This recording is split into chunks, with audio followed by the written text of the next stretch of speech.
হয় আজি পবিত্ৰ ঈদ উল ফিতৰ ইছলাম ধৰ্মাৱলম্বী লোকসকলে পবিত্ৰ 30 দিন ৰোজা ৰখাৰ পিছত 30 দিনৰ পিছত পবিত্ৰ ঈদ উল ফিতৰ নামাজ আদায় কৰিব আৰু আমি আজি বৰ্তমান উপস্থিত আছোঁ পথাৰীঘাটৰ কৃষক শ্বহীদ দিৱসৰ প্ৰাংগণত আমি পোনে পথাৰীঘাটৰ পথাৰী সমন্বয় গোষ্ঠী পথাৰীঘাটৰ উদ্যোগত ঈদ উল ফিতৰ উপলক্ষে জিকিৰৰ অনুষ্ঠান আয়োজন কৰিছে আৰু এই আয়োজনৰ মাজত আমি পোনে যাবৰ কাৰণে বিচাৰিছোঁ।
সমান্তৰালভাৱে আমি ইয়াৰ উদ্যোক্তাৰ লগত আমি পুনৰ কথা পাতিবৰ কাৰণে চেষ্টা কৰিম। পথৰ সমন্বয় গোষ্ঠীৰ পথাৰীঘাটৰ উদ্যোগত আজি ঈদ উল ফিতৰ উপলক্ষে জিকিৰৰ অনুষ্ঠান আয়োজন কৰা হৈছে। কি ক'ব আপোনালোকৰ এই অনুষ্ঠানটোৰ?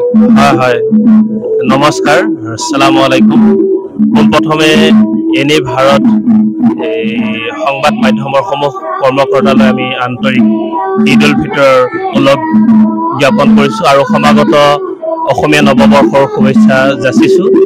ঈদ উল ফিতৰ উপলক্ষে আজি আমি প্ৰতি বছৰে আজিৰ এই দিনটোত আমি প্ৰতি বছৰে পথৰ সমন্বয় গোষ্ঠী পথৰুৱাতে যে আজান পীৰ চাহাবৰ কালজয়ী জিকিৰৰ যি বাৰ্তা দিছে যে সমন্বয় সম্প্ৰীতি আৰু ভাতৃত্ববোধৰে শংকৰ জনদেশৰ যি আমাৰ সমন্বয় বাৰ্তা বহন কৰা এই কালজয়ী জিকিৰ পৰিৱেশন কৰি ঐতিহাসিক পথৰুৱাতৰ এই সমন্বয়স্থলীৰ পৰা আমি এটা বাৰ্তা প্ৰেৰণ কৰিব বিচাৰিছোঁ। ৰাজনীতিয়ে সমাজ ধ্বংস কৰে আৰু সংস্কৃতিয়ে সমাজ গঢ়ে আৰু সেই আপ্তবাক্য কৰি আমি সাৰোগত কৰি এই সংস্কৃতিৰ মাধ্যমেৰে আজান পীৰৰ কালজয়ী জিকিৰৰ মাধ্যমেৰে সাতাম পুৰুষীয়া অসমৰ ভাতৃত্ববোধ সুদীৰ্ঘ আৰু ঐতিহ্য বহনকাৰী এই পথৰুঘাটৰ পৰা আমি সমগ্ৰ অসমবাসী বিশ্ববাসীৰ শান্তি আৰু মংগল আৰু ভাতৃত্ববোধৰ এনাজৰীডাল পুনৰ কটকটীয়া কৰিব বুলি আশা কৰি আমি এই অনুষ্ঠান আয়োজন কৰিছোঁ। আৰু এই অনুষ্ঠানত আপোনালোকে নিজে দেখিছে আমাৰ জিকিৰ দলটোত আমাৰ হিন্দু মুছলমান উভয় সদস্যই অংশগ্ৰহণ কৰি এই অনুষ্ঠান পৰিৱেশন কৰিছে।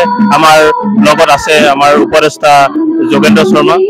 আমি এই হিচাপতে আমি অসমবাসীক পুনৰবাৰ ওলগ জ্ঞাপন কৰিছোঁ। হয়, আমি পুনৰবাৰ এই জিকিৰৰ মাজত আমি যাব বিচাৰিছোঁ।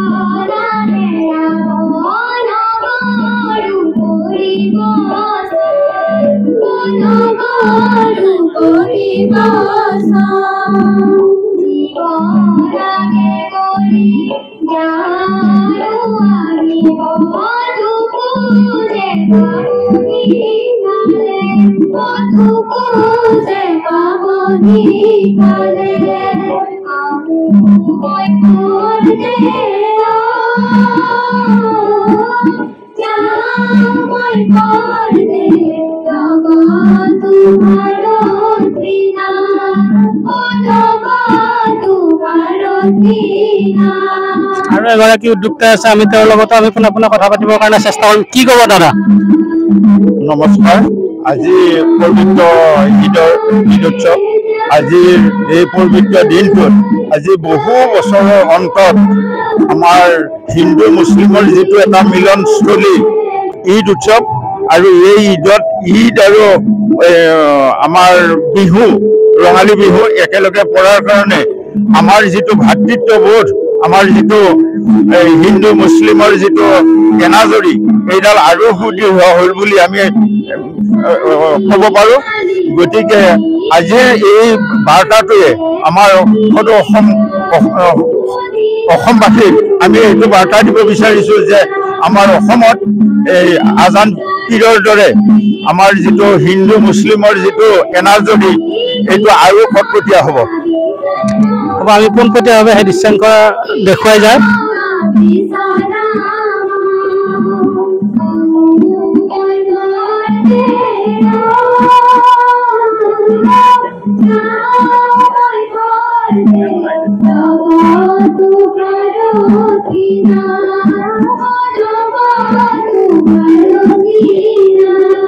হয়, এনেদৰে পথ বিভাগ সমন্বয় গোষ্ঠীয়ে প্ৰতি বছৰে এইদৰে জিপিৰ আয়োজন কৰিছে আৰু এইবেলিও তেওঁলোকে এনেদৰে জিপিৰ পৰিৱেশন কৰিছে।